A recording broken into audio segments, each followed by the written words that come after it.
Bonjour à tous, cette semaine en calcul mental, nous allons travailler sur ajouter un dixième, un centième, un nombre décimal. D'un point de vue de la technique, pour ajouter un dixième, un centième à un nombre décimal, il faut se souvenir de la composition des parties de la partie décimale, c'est-à-dire les dixièmes, les centièmes, les millièmes, etc. Pour l'instant, on s'arrête au millième. Ici, je vous ai mis un exemple, 4,12. 4, c'est la partie entière du nombre 4,12. Celle-là, on ne l'utilise pas pour l'instant. 12, c'est la partie décimale. Et dans cette partie, eh bien, 1, le chiffre des dixièmes, et 2, c'est le chiffre des centièmes. Jusque-là, on est d'accord? Alors on continue. Eh bien, on va commencer tout simplement par ajouter les centièmes ensemble, puis les dixièmes ensemble, jusqu'à remonter dans les unités. En fait, c'est une opération toute simple. Il faut s'imaginer qu'il n'y a pas la virgule et on replace la virgule après. D'accord? Premier exemple, je vous ai mis un nombre décimal où il n'y a que des dixièmes. 1,1 plus 0,1. On place 1,1 dans le tableau, on voit qu'il y a un dixième, et 0,1, on voit aussi qu'il y a un dixième. On additionne les dixièmes, on obtient 2. Ce qui nous fait comme résultat, en partie entière, 1, et en partie décimale 2, donc 1,2. Deuxième exemple, cette fois-ci on a des centièmes. 2,01 plus 0,01. D'accord? Et bien cette fois-ci, on commence par ajouter les centièmes ensemble. Il y a combien de centièmes? 1 plus 1, 2. Bien, on s'arrête là. Des dixièmes, il n'y en a pas. 0 et unité, 2 plus 0, 2. Donc 2,02. Troisième exemple. 2,1, donc là, des dixièmes, plus 0,9. Encore des dixièmes. Mais attention, cette fois-ci, il va y avoir quelque chose. Il va se passer quelque chose. 2,1 plus 0,9. Déjà, si tu prends ta règle, par exemple, tu te mets à 2,1, 2 cm et 1 mm, et tu rajoutes 9 mm.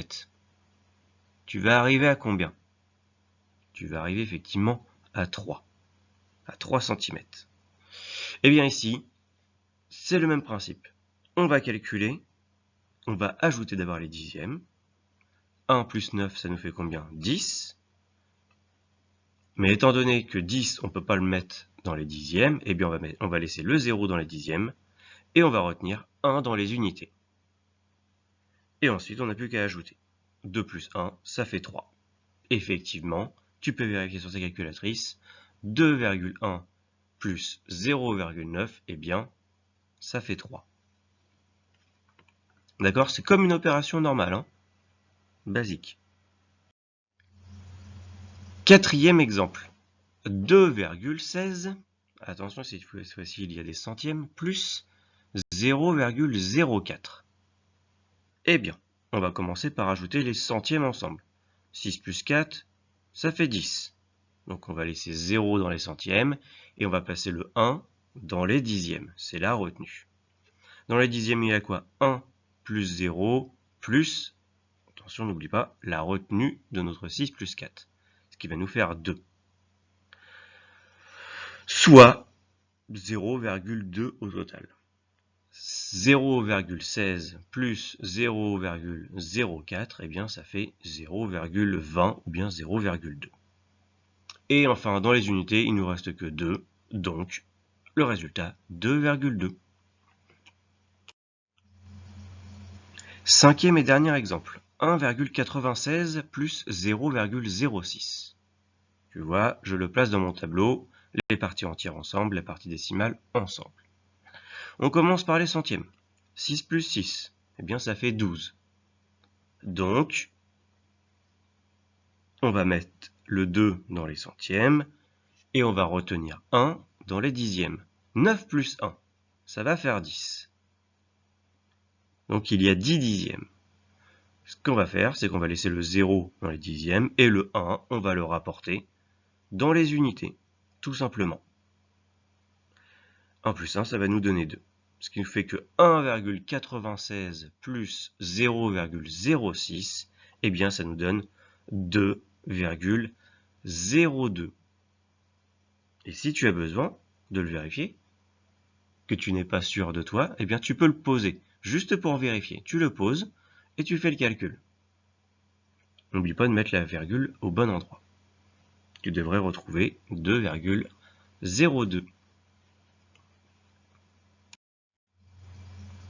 Premier exercice d'application, cette fois-ci, que avec des dixièmes. C'est à toi. Donc pour la correction, 12,01, on aurait pu dire 12,0 plus 0,1. Eh bien ça donne 12,1.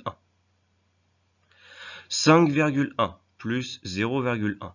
On ajoute les dixièmes ensemble, 1 plus 1 ça fait 2, il y a rien d'autre de l'autre côté, ça nous donne 5,2. 19,1 plus 0,2. Ici pareil, que des dixièmes, donc on ajoute les dixièmes ensemble, 2 plus 1 ça nous fait 3, très bien, résultat 19,3. Deuxième exercice d'application. Cette fois-ci, j'ai mis des dixièmes et des centièmes. J'ai mélangé un petit peu tout. 6,3 plus 0,5 que des dixièmes, 39,61 plus 0,08 des centièmes, et ensuite centièmes et dixièmes mélangés. C'est à toi. Pour la correction, 6,3 plus 0,5. Eh bien, 3 plus 5, ça fait 8. Ça ne dépasse pas 10, donc parfait. 6,8. Deuxième, 39,61 plus 0,08. On ajoute les centièmes. 8 et 1, ça fait 9. On regarde dans les dixièmes. On a un 6 d'un côté et un 0 de l'autre côté. 6 plus 0, ça fait 6. Très bien. Et enfin, 39 plus 0, 39. Donc 39,69. Plus compliqué. 78,10 plus 0,09. Du moins tout à l'heure, je ne te l'avais pas écrit 78,10, j'avais écrit 78,1. Mais comme on l'a vu, 78,1, c'est la même chose que 78,10. D'accord? Ça a la même valeur. C'est juste que le 0, on peut le retirer quand il est tout à la fin. Donc, 78,1, c'est la même chose que 78,10. Et là, c'est plus facile pour calculer. 9 plus 0, 9, parfait. Et enfin, dans les dixièmes, 1 plus 0, 1. Donc 19 dans la partie décimale. 78 plus 0, 78. Donc le résultat, 78,19. 89,22 plus 0,71. On attaque avec les centièmes. 2 plus 1, ça fait 3. Dans les dixièmes, 7 plus 2, ça fait 9. Très bien. 89,93. Pour le jeudi, on continue toujours dans la longueur, sauf que cette fois-ci, attention, il va falloir que tu calcules un peu plus dans ta tête. Effectivement, tu vas voir que tu vas te retrouver à, pour le premier calcul, 9,05 plus 0,15. Eh bien, il va falloir ajouter les centièmes ensemble, mais attention à changement. Pour t'entraîner, je te conseille, juste pour visualiser, tu peux le poser, juste au moins le premier calcul. Après, tu peux tout faire de tête. C'est à toi. Pour le premier, 9,05 plus 0,15. Eh bien, on regarde dans les centièmes. 5 plus 5, ça va nous faire 10. Je mets donc 0 dans les centièmes et je retiens 1 dans les dixièmes. 0 plus 1 plus la retenue, ça nous fait 2. Nous sommes donc à 2. Et si tu te concentres bien juste sur la partie décimale, avec ton doigt tu peux cacher les parties entières des deux nombres, eh bien ça nous fait 5 plus 15. Et 5 plus 15, ça nous fait 20. Et tu vois que on obtient quoi? 9,20 ou bien 9,2. Donc c'est aussi un moyen de calculer. Tu calcules tout ce qu'il y a dans la partie décimale. D'accord? Et après, tu décales s'il y a besoin. Deuxième, pas de complexité. Le troisième, 1,8 plus 0,4. Dans les dixièmes, on rajoute 8 plus 4, ça nous fait 12. Je mets donc 2 dans les dixièmes et 1 que je vais mettre en retenue pour les unités, ce qui va nous donner 2,2. Pour 4,88 plus 0,14, eh bien, on additionne toujours les centièmes. 8 plus 4, 12. Je mets 2, je retiens 1 dans les dixièmes. 8 plus 1, ça fait 9. 9 plus 1, ça va faire 10. Je mets donc 0 dans les dixièmes et je retiens 1 dans les unités. D'accord? Tu comprends le principe? 4 plus 1, ça va nous donner 5. Et si tu avais calculé juste les parties décimales ensemble, 88 plus 14, eh bien tu aurais obtenu 102. D'accord? Avec la virgule, ça aurait fait 1,2. Et donc tu aurais fait 4 plus 1,2, ce qui t'aurait donné 5,02. C'est le jour du test. Une partie pour les CM1, une partie pour les CM2 comme d'habitude. Tu peux te chronométrer si tu veux. Le principal, c'est d'essayer de le faire en moins de 5 minutes. Allez, c'est à toi. Bon courage.